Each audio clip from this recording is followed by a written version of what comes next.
Estados Unidos premeditaram novas sanções para constranger Lula, dizem fontes. Não, meu amigo, isso aqui já estava na internet desde semana passada, desde o dia 16 da semana passada. A gente vai ver também que o Lula deixou o discurso que ele vai fazer ainda daqui a pouco em aberto, mas a galera que viu o discurso disse assim, Lula, atualiza esse discurso aí, porque senão esse negócio vai dar errado. Mas claro, o Lula não se segurou e ontem à noite falou mais bobagens e é sobre isso que nós vamos comentar agora. Mas antes de tudo, se inscreva no canal, deixe seu like. Não se esqueça que a gente posta vídeo aqui todo santo dia para te manter muito bem informado. Como vocês sabem, daqui a pouquinho, né, pouco mais das 10 horas, vai acontecer o discurso do Lula, o tradicional discurso do Brasil ali na ONU, que já acontece desde a década de 50 por eventual caso dali do voto de Minerva, do Oswaldo Aranha, aquele negócio todo que a gente já sabe, né?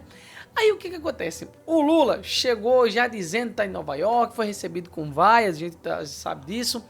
E a gente vê que ele já chegou lá dizendo, não, olha, premeditaram, né, esse negócio, mas não, cara, como eu fiz aqui, eu fiz vídeo também na semana passada sobre isso, ó, condenação de Bolsonaro a 27 anos terá a resposta dos Estados Unidos, afirma o secretário Marco Rubio. Então já estava dito ali pelo Marco Rubio que sim, iriam haver mais sanções e não sei qual é o mistério que tinha nisso aí, estava na internet, eu fiz vídeo sobre isso tudo. Aí aqui ó, Marco Rubio alerta para novas sanções, né? Então realmente foi o que aconteceu, já estava premeditado. Isso aí iria realmente acontecer e claro, foi o que aconteceu, né? O governo Trump anuncia novas sanções contra brasileiros 11 dias depois da condenação de Jair Bolsonaro. Você pode estar vendo aqui, eu fiz um vídeo ontem falando sobre os 5 sancionados, fora o da Viviane Bassi, né? Que eu fiz 2 vídeos separados para poder comentar cada uma das sanções. Então, tinha todo esse esquema mesmo, na verdade não era bem o que foi premeditado, como tipo um plano secreto. Olha só como é que eles falam, esse pessoal fala muita bobagem, ó. Diz aqui, ó, de acordo com os relatos feitos, não, vamos do começo, né? A decisão do governo dos Estados Unidos de anunciar nesta segunda-feira a aplicação da lei Magnitsky contra a esposa do Alexandre de Moraes, e contra o Instituto Lex, da qual ela e os filhos e os magistrados são sócios, foi premeditada para, segundo a CNN, apurou constranger o governo brasileiro. Foi um mega plano que ninguém estava sabendo, mas não, pô, todo mundo estava sabendo. Eu fiz vídeo aqui falando sobre isso, inclusive, né? De acordo com relatos feitos à CNN, a documentação já estava pronta desde a semana passada, mas o objetivo foi publicar a medida no dia em que o presidente Lula já estivesse em solo americano. Claro, mas eles falaram no vídeo que eu postei aqui, o Marco Rubio falou, eu mostro até a entrevista legendada, se você for clicar no vídeo que eu coloquei ainda há pouco, você vai ver que lá tem até o link do vídeo lá que o Paulo Figueiredo legendou e colocou lá para poder você dar uma olhada nesse vídeo, né? Então não tinha nada de oculto nisso aí não, isso aí já estava premeditado sim, mas parece que era um plano meio sombrio, trevoso e tal, mas não, isso aí já ia acontecer mesmo, né? Lula e sua comitiva desembarcaram nos Estados Unidos, uma comitiva bem menor, né, por conta do medo, né, desse pessoal e de muitos que não conseguiram o visto, como é o caso do Padilha. O Padilha pegou a e disse, não vou mais não, enfim, aquele negócio todo. Mas aí, como eu disse, diante dessa condenação do Bolsonaro, já estava previsto aí que eles iriam receber novas sanções. Nenhum segredo até aqui. Tanto é que essas sanções foram cumpridas hoje e teve esse negócio aí dos sancionados, né? Só que aqui vem aquele questionamento aqui da BBC. Fortalecido ou isolado? Como Lula chega à Assembleia Geral da ONU? E aí a gente vai acontecer, ó, neste ano, porém, que o Brasil, né, já discurso desde a década de 50, neste ano, porém, o pano de fundo da participação brasileira é mais delicado. Lula chega ao principal palco mundial das relações internacionais em meio ao que especialistas classificam como a pior crise diplomática com os Estados Unidos em 201 anos de história. E isso é advindo das próprias decisões do Lula. Poderia ter sido feito de uma forma diferente. Eu fiz vídeo recentemente, vou colocar também aqui para você dar uma olhada depois, que o Lula disse assim, não, ele não quer conversar. Aí a repórter perguntou 6 vezes pra ele, mas você já ligou? Não, mas ele não quer conversar. A conversa do Lula é essa, pô, porque o Lula morre de medo do Trump. E isso aí, essa crise em mais de 200 anos de história, foi advindo das decisões do Lula, claro, e da manipulação da democracia, né? Isso acontece após o presidente norte-americano, Donald Trump, ter anunciado tarifas. Aí olha só como é que é tendencioso isso aqui, ó.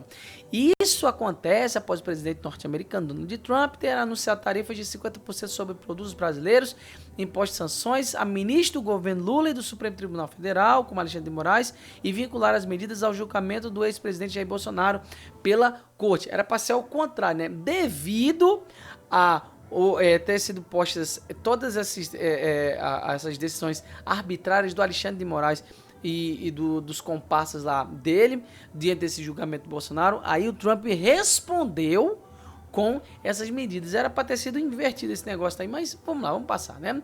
Apesar da pressão americana, Lula deu diversas declarações afirmando que não aceitava negociar o fim das tarifas ao fim do julgamento de Bolsonaro. Claro, morre de medo, né, de ligar pro Trump.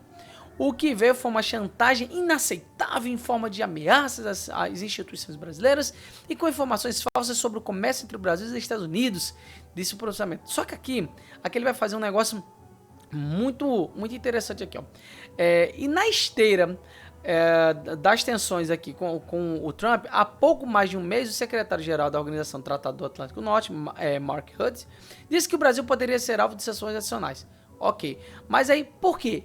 Olha só, alvo de sanções adicionais por conta de compra de combustível da Rússia sob o argumento de que isso beneficiaria a Rússia do presidente Vladimir Putin. Não, sobre o argumento não. Isso aí é fato, isso é verídico e não foi só com o Brasil.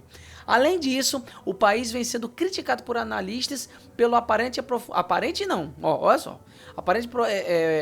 aprofundamento em suas relações com países não democráticos como China e Irã. A BBC está falando isso. É porque o negócio está tão escancarado, tão avacalhado, que não dá para poder usar uns termos mais genéricos, uns negócios. Não tem que falar o que está acontecendo de fato, porque não dá para disfarçar com outras coisas, porque tá feio. Tá feio de verdade. Aí, nesse contexto que a BBC News procurou especialistas para responder a uma pergunta. Lula chega à Assembleia Geral da ONU, isolado pela ausência de uma relação direta com o Trump, ou fortalecido por ter resistido à pressão americana, tentando ampliar suas alianças. Segundo eles, o atual estágio de relações entre o Brasil e os Estados Unidos, de fato, causa preocupação e pode levar à impressão de que Lula esteve já de alguma forma isolado. E realmente ele está se isolando junto com o pessoal da China, com o Putin, com aquele cara lá da Índia, né, que fugiu o nome dele agora. Enfim, realmente é o que está acontecendo. Aí tem aquele negócio, diante dessas coisas todas, o que aconteceu? Lula deixa discurso da ONU em aberto para calibrar resposta aos Estados Unidos. Então, isso aqui já tinha acontecido, mas isso foi antes de todo esse furdunço, mas antes não, né? Já tinha acontecido essas sanções aí contra a Viviane Barsi e aqueles outros 5 rapazes lá junto ao Alexandre de Moraes. Porém, os assessores próximos a Lula defendem atualizar discurso na ONU com críticas às novas sanções dos Estados Unidos. O que aconteceu? Tava o discurso lá do Lula em aberto. Não vou deixar em aberto, vou mostrar aqui para os assessores para ver o que eles dizem. E eles disseram, cara, atualiza esse discurso aí, que o que você colocou aqui não tá legal não. Não tá legal não. E isso aí é uma coisa crítica, né? Porque se os assessores próximos a Lula estão defendendo atualizar esse discurso, coisa boa não vem por aí. Com certeza, né? Só que aí, ontem à noite, Lula volta a criticar Trump na véspera de discurso da ONU. Comportamento inaceitável, né? O presidente brasileiro disse também estar disponível para negociar com os Estados Unidos em igualdade de condições. Pois é, tá amolecendo agora que o negócio tá apertando. Não sei, pode ser que saia alguma coisa disso aí, ou possa ser que o Lula simplesmente continue se alinhando. Vocês sabem, né? Tá tendo esse negócio lá da ONU. Ele pode muito bem estar conversando com outros líderes aí de países que possam estar querendo fazer parceria com o Lula para destronar os Estados Unidos, e tem aquela coisa toda. Mas é aquele negócio. mesmo ele falando aqui que ele está disposto a negociar com igualdade com os Estados Unidos, mas a gente sabe que as coisas não funcionam nessa facilidade toda, e ele já está dizendo que o comportamento é inacreditável. Se é inacreditável, não dá para acreditar, então isso aqui não indica muito bem que ele está querendo fazer essas negociações, não. Mas vamos ver, como vocês sabem, o discurso é daqui a exatamente 2 horas. Vamos ver o que tem para ser dito, e provavelmente o Lula deve dar algumas alfinetadas, aquelas indiretas, né? Tipo, países democráticos não podem se enfrentar através de sanções, aquela ladainha de sempre do Lula para poder tentar reverter alguma coisa e dizer que bateu no Trump. Aí vocês sabem como é que é a mídia, né? Lula, em discurso ácido, critica o Donald Trump e vai ser aquele furdunço. A gente já sabe como é que vai ser, mais ou menos, mas não se preocupe que eu vou estar informando vocês com certeza diante desse discurso do Lula, que provavelmente vai ser um verdadeiro fiasco, sem sombra de dúvidas.